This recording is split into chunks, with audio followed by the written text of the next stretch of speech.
Principal city and capital of Cuba, the largest island of the West Indies. Havana is like two cities, the old Spanish one, which was enclosed by ancient walls close to the harbor, and the new city of the Republic, spreading for miles along the coast. One has ancient structures and narrow congested streets. The other, large buildings, broad avenues, and the activity of a great city.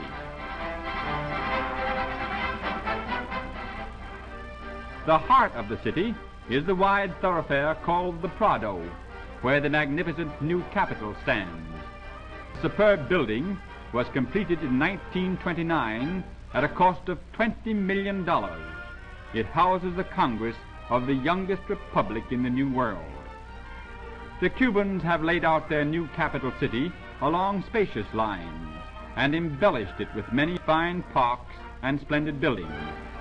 Standing at the head of Mission Square is one of the most elaborate of the public buildings, the Palace of the President. The National Theater is the most ornate in the city. The White Asturiano is one of Havana's largest clubs. The university is in modern style. Havana is spreading rapidly, and tall buildings begin to spring up everywhere. But the dome of the Capitol stands out far above them all, dominating the old and the new cities.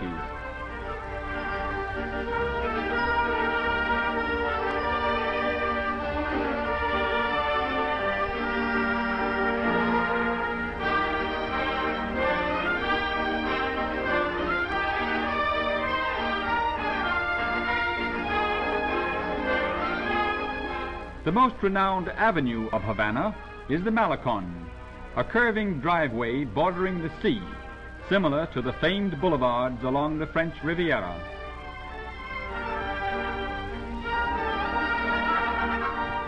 The Paseo de Mate, the tree-shaded center of the Prado, is the favorite esplanade of the city and possesses one of the most expensive pavements in the world.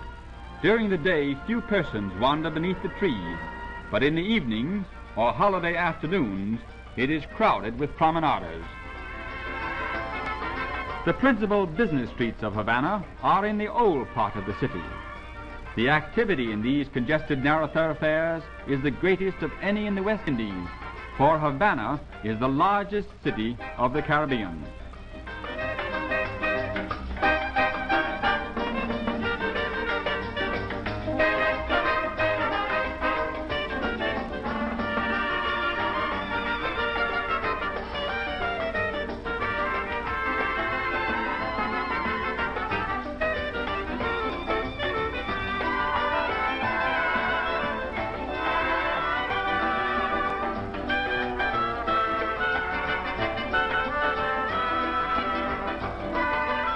Old Havana was laid out with very narrow streets, so that only for a few hours in the middle of the day could the tropical sun and heat penetrate them. Even the sidewalks of the old city are so narrow that on some of them pedestrians can hardly pass. It is really hot in the sun in Havana, and along the wider streets of the shopping district, the sidewalks are under arcades.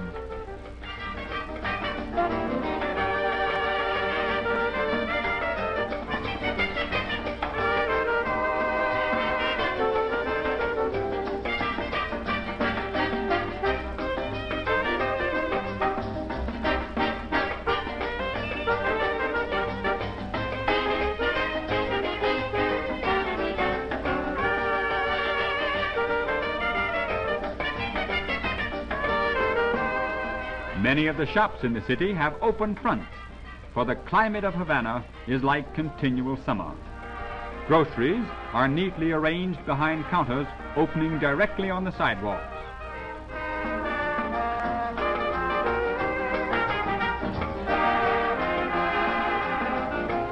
Many of the beauty parlors are almost out of doors.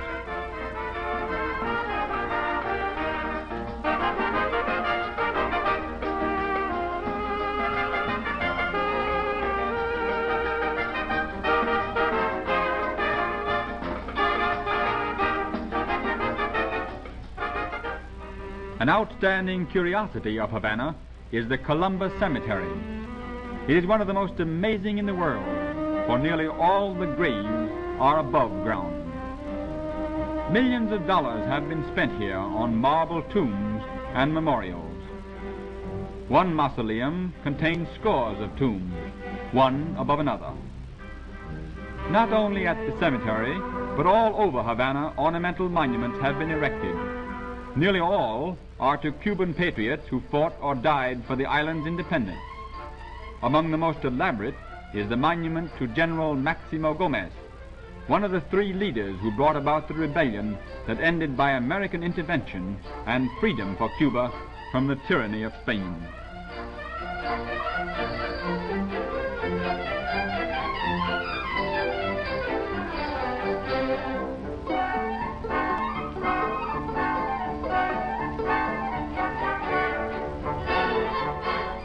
Most significant for Americans is the main monument overlooking the sea.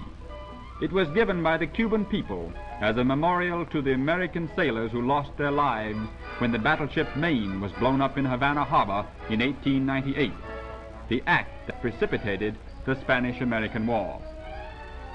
Havana was a well-fortified city, and many of her early strongholds still stand. The most renowned is Morro Castle, the venerable weather-beaten fortress at the entrance to the harbor. Opposite Morro Castle is La Puña, the smallest in the city. The strongest and the most formidable fortress in the town is La Fuerza. This was built by Hernando de Soto before his discovery of the Mississippi River and is the oldest fort in the New World. Old Spanish architecture has been followed in the construction of the new city jail, and it presents a picturesque resemblance to Spanish fortresses in their prime. It is an attractive addition to the Cuban capital.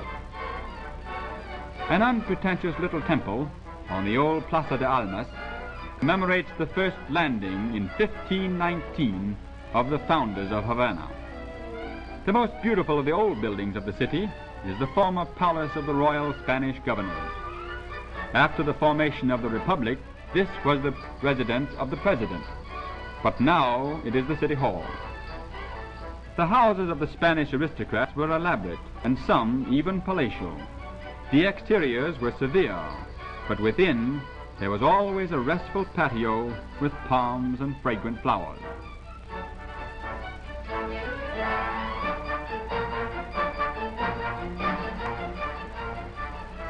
Facing upon a fine square of well-preserved aristocratic mansions is the grand old Columbus Cathedral, a place of pilgrimage for all American visitors to Havana, for it is claimed that the bones of the great discoverer were brought here in 1795 from Santo Domingo, and for more than 100 years they were enshrined at the side of the beautiful high altar.